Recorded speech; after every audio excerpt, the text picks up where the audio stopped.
Hello everyone, Dan Sanchez here with another video on SQL. In this video, I'd like to highlight something that's really beneficial when you're looking at joining multiple tables together.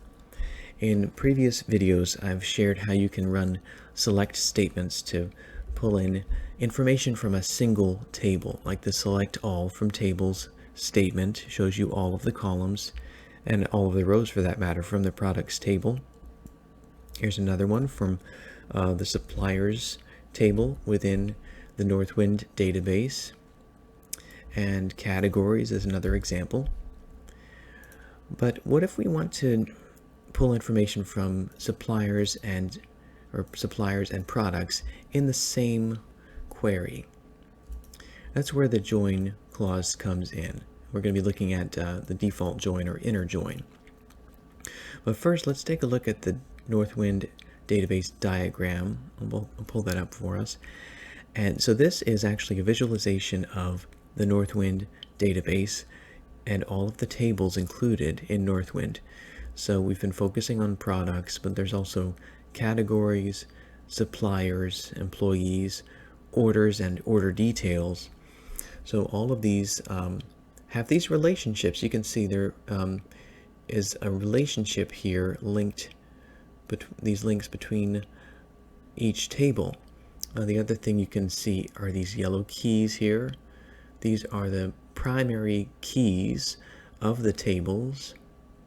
And you'll probably also notice that the primary keys are all listed with some type of ID field. So product ID for products, supplier ID for suppliers, category ID for categories, and so on. So we use these primary keys to link or join the tables together in our select statements in our SQL queries. So let's move this back over to the side, and I'll just run through a series of tasks here. I've got the code already typed out for us, but I'll explain what we're looking at as we progress. The other thing I'll be focusing on is aliasing, just a little bit more about that, because you can alias column names and also table names. So we'll get into that. So first, this task is to show the product ID, product name, and supplier company name for all products. So we know product name and product ID are in the products table, but supplier company name is not in the products table. We need to join these two tables together. So here's the select statement, and I'll explain what this syntax is here in a second, but we're looking at product ID, product name, and company name. So this first part of the selection is telling SQL the table we're pulling from. So products is the table dot product ID, products dot product name, suppliers, the table suppliers dot company name, and I'm aliasing that one in as supplier company name. Now we're saying we want to select this from the products table, but to bring in the suppliers table information, we're going to join products with suppliers.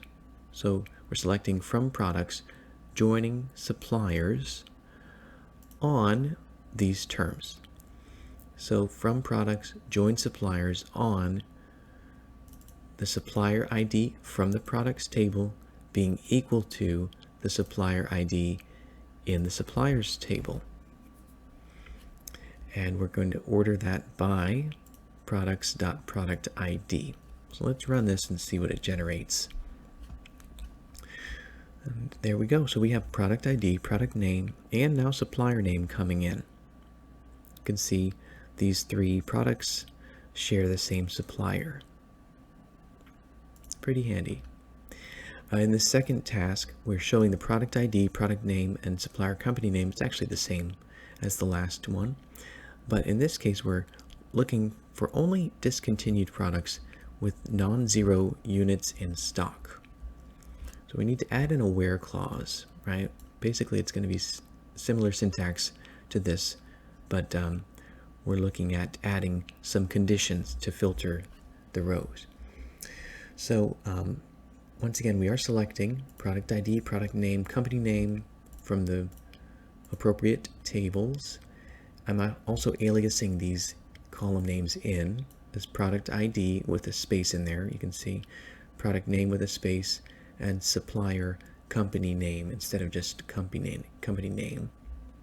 And once again, we're pulling from the products table, joining suppliers on products.supplier ID being equal to suppliers.supplier ID. But after this, I'm putting in a where clause.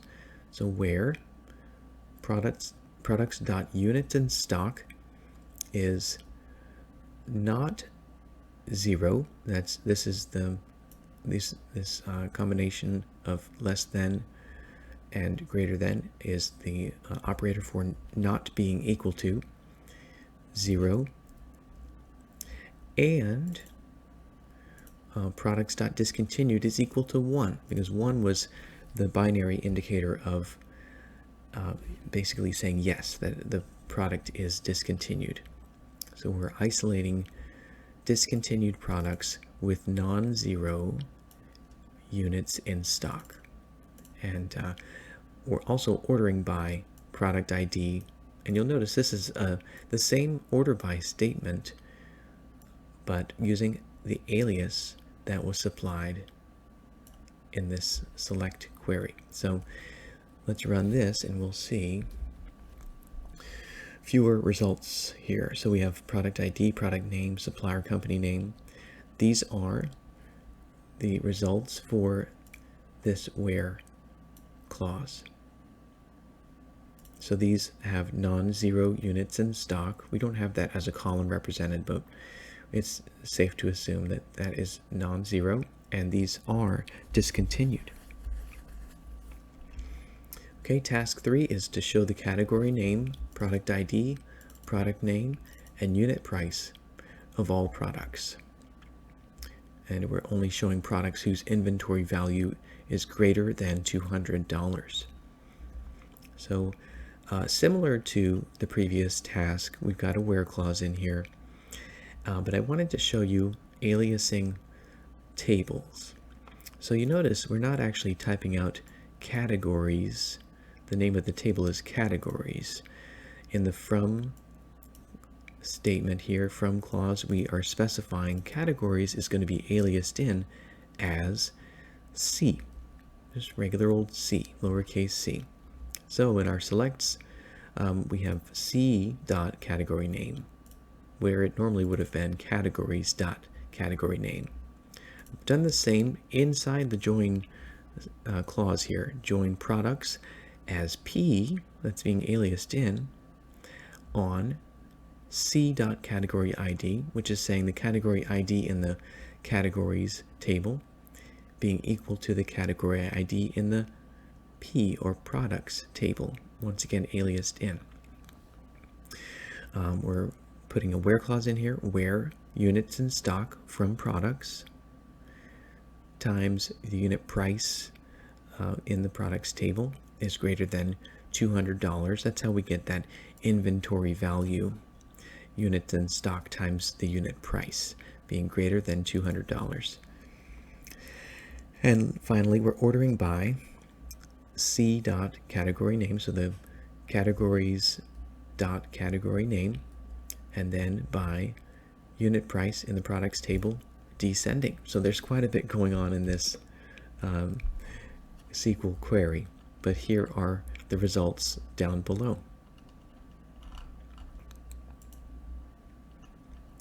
And the last task here,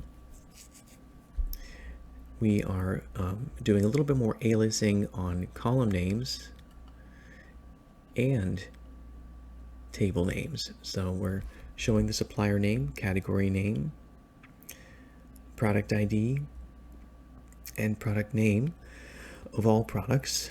And we're going to order columns left to right with a series of order bys. So once again, we're aliasing in, first I should mention that, aliasing in suppliers as S, categories as C, products as P here in the joins. And this is also, you'll notice, a 3 join It's a multi-join, so we have categories, products, and suppliers all being joined together with a series of joins. Aliasing in the column names, and those will come in a second.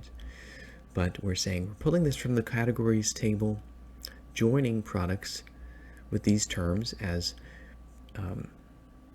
as be on category ID and categories being equal to category ID in the products table, and also joining suppliers as S on supplier ID in the products table being equal to the supplier ID in the suppliers table.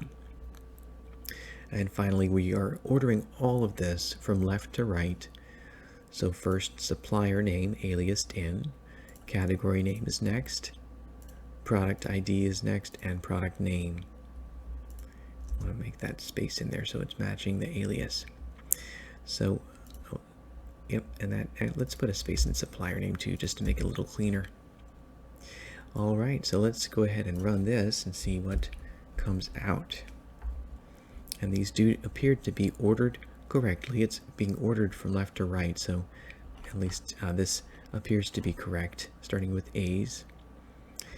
And we didn't have any where clause to filter the rows. This is basically just an ordered query. But mostly what I wanted to share in this last task was aliasing. You can have these different types of aliasing for table names and column names. Usually the table names are going to be truncated versions of the full table name, like C, P, and S, and the column names being aliased in are going to be something for readability for the user looking at the output.